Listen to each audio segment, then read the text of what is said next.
Thousands of post-secondary students are opting to live with their families this semester instead of student housing, as the majority of courses have moved online. But that will come at a price for some who are unable to get out of their lease and now on the hook to pay thousands of dollars. Our hands are tied. We're stuck between a rock and a hard place. We're locked into this lease.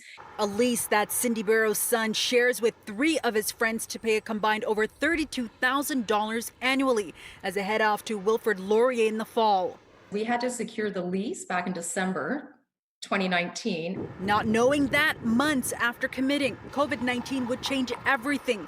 And Cindy's son wouldn't be going to class in his 3rd year, but taking courses online. And he can do all that at home instead of paying nearly $700 a month in rent. We're paying a whole year in rent for a place that nobody's going to live in. For months, they've been reaching out to DOMA student houses and apartments to see if they can reach a compromise. That's been unsuccessful. I think it would be, maybe the word's ethical, for the landlord to kind of ease the pressure on the kids and give them maybe an abatement back on their rent, or give them back a month's rent, something to just make it a little bit easier on them. DOMAS handles housing-related issues for both landlords and students, offering 3-year leases with options to terminate after 1 year.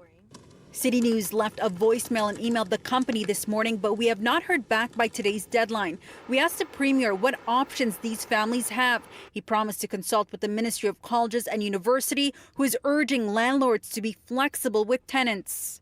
If they've signed these leases, we've got to protect the students. Okay, next question. No fault of their own.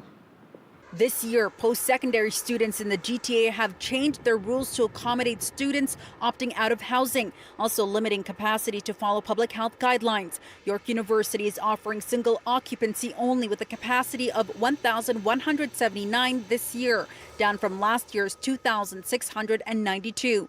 350 students are moving into Ryerson University this semester compared to the over 1,100 from last year. Humber College is offering 584 spots this year at both campuses. So far, fewer than 300 students are expected to move in compared to the 1,445 last year. The University of Toronto did not provide their numbers to City News. There's a cloud of uncertainty hanging over every student in the province. Will online classes continue in the winter semester? If not, will they be told early enough to secure housing?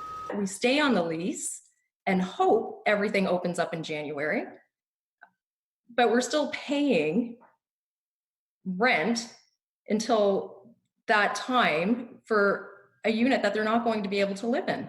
Cindy tells me she also consulted with a paralegal to go over this lease as well as with the Residential Tenancies Act, and was told there is nothing that can be done until her son takes possession of this home, and that's when they can file at the Landlord and Tenant Board, but that is something that could take months. For City News, I'm Faiza Amin.